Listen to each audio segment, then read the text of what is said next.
What brings us here together is the fact of book production, bilingual, which itself is at the core of some of the things we're going to say now, because the author, Mr. Narayan, is from the Araya tribe in Kerala. Theirs is till very recently, an oral culture. There was no concept of the printed word. I'd like to introduce our prize-winning translator, Dr. Thankamma, whose translation, as you know, won the Crossword Award. And in fact, this is the first time that a tribal work standing outside mainstream literature ever got this kind of recognition.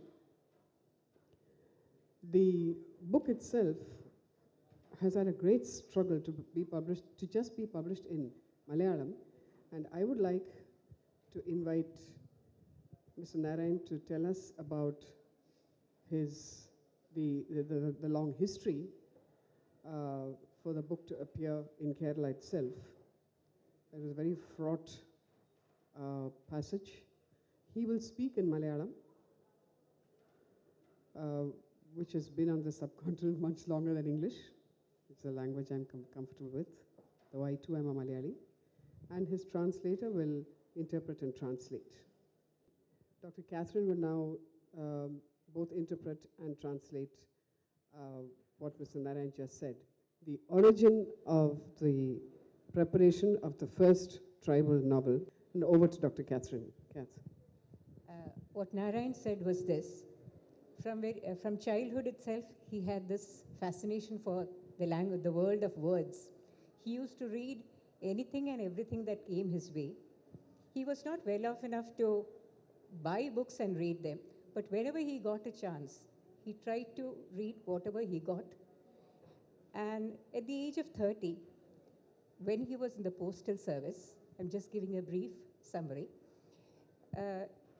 something happened in Kerala. That is, a teacher, it was very irresponsible of him, started writing a novel, serialized in a magazine, in which a certain cultural practices of the Arayas were interpreted in a way that they should not be interpreted. For instance, Narayan said that he belongs to the Araya tribe, which is one of the 35 tribes of Kerala.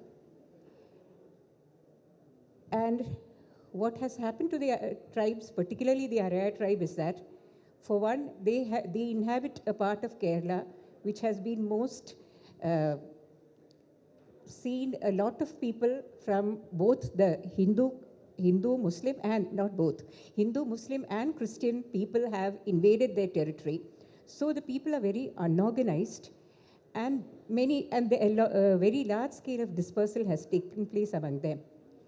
So these people, these tribes, have their own innate cultural systems, their own rites and rituals, which they hold very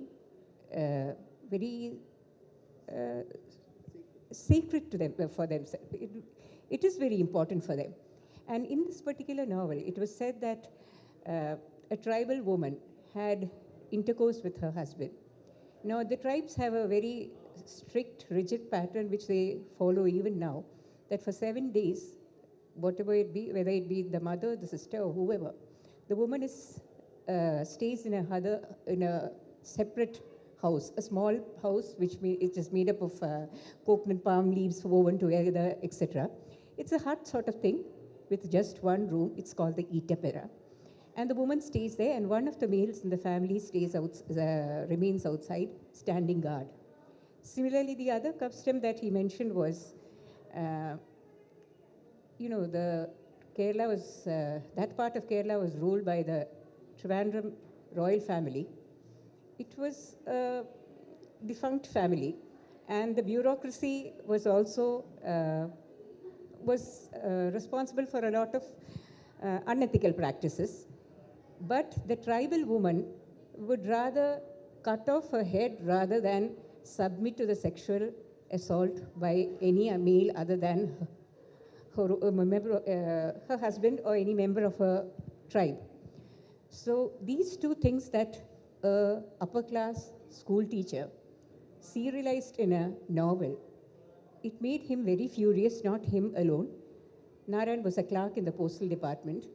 At that time, there were other similar educated, school educated tribals who had also landed in Cochin, who were working in similar jobs. They got together and they wondered what to do about it. They wanted to approach the court. They wanted to get a stay on the publishing of the book.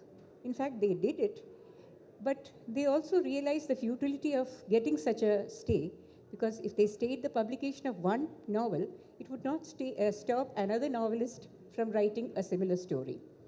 And that led Narayan to think that he would write a novel about his own people. A very important thing. When Kocharethi was published in 1998, that was what I wanted to tell and I forgot. 1998, I told you, it underwent 6 editions. But the readership belonged to the ordinary Malayali who could spend 65 or 70 rupees to buy a book and read it.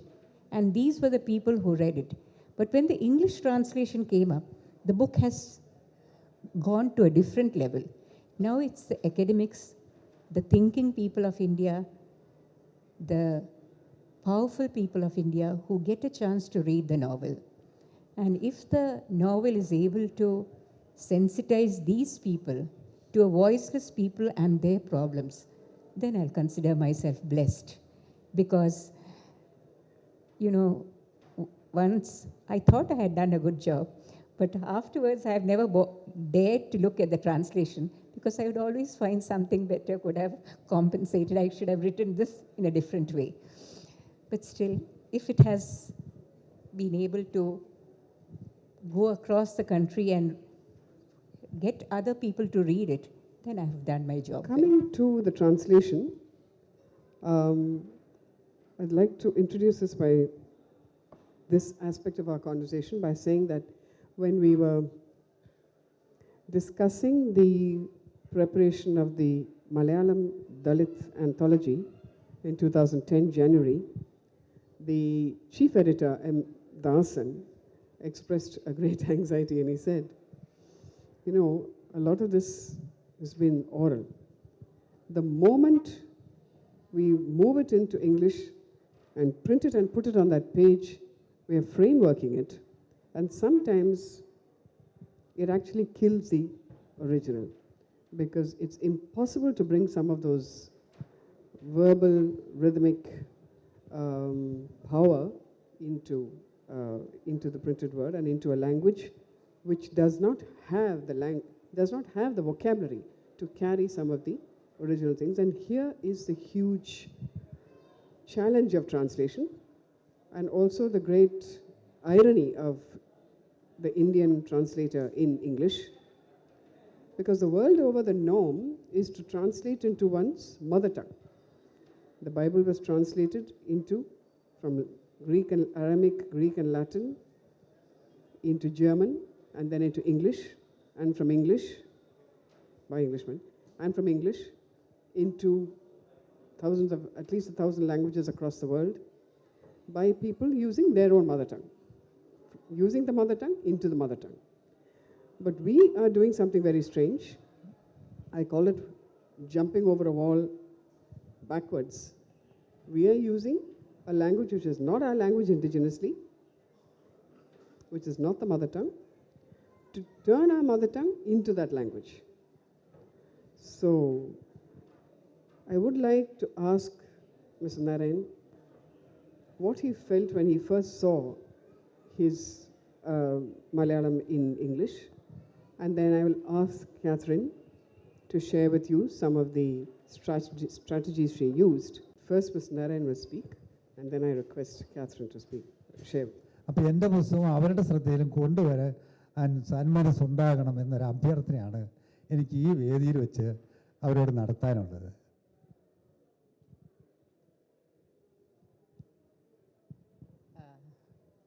Mr. Narayan did not really hope or even dream that an English translation of the book would come out. In fact, there were many people who came, got a copy from him, and then disappeared. So this he did not say, I am adding. When I first went to see him and told him that Oxford University Press has asked me to translate Kocharethi into English, he said, I don't have any copies to give you. People just take the copies and disappear. So I said, no, sir, I've already got 3 copies. I managed to get 3 copies from the old edition, and I will go ahead with it. It took a long time, about 5 years. The translation was over in 1 year, but there were other books that OUP had decided to publish before. So Kocharethi had to wait its time. In between, Narayan was used to get tense-up about it, and he used to call me up, and I would say that don't be upset, because Mini is a very conscientious editor, and when the book comes out, it will be something really worth it. And then Mini said something else, which she said earlier. I want to elaborate on that. Translating Kocharethi was not an easy job, because by the time Narayan grew up itself, many of the older generation who spoke the tribal language, the oral language, no one had written it down. There were only some very old people who remembered the vocabulary of the language. Even Narayan himself did not know the entire vocabulary of the language. He wrote down words that he knew, which he was familiar with, and this he included in his text. And when it came to translation, it was very difficult, and I think God willed that this translation should take place, because Narayan stays only about 3-4 kilometers away from my place. Normally, in the case of translation, you get the text, the source text, and you work with it. And 1 or 2 doubts you might have, you might call up the writer and clear them. But in the case of Kocharethi, it was not like that. It was a culture, it was an experience, it was a way of life that was totally alien to me. And if Narayan, we did not stay so close to each other, it would have been very difficult to, confirm the meaning, ask the meaning of words, in what sense he meant those words. So I used to go and spend entire days with him. And that was how I finished the first draft. After the first draft, of course, Mini and I went to Chennai, and we sat on either side of the table and went through each word of the source text and the receptor text, going through the words. Here we were talking about translating the culture and tradition of an oral community, and no kind of, intellectual or that kind of language should have come in. So it was a bare, simple, down-to-earth English that we had to use, sans slang, sans any of these sayings, everything. So it was a tough task, but it was a rewarding work, and Mini and I enjoyed doing it.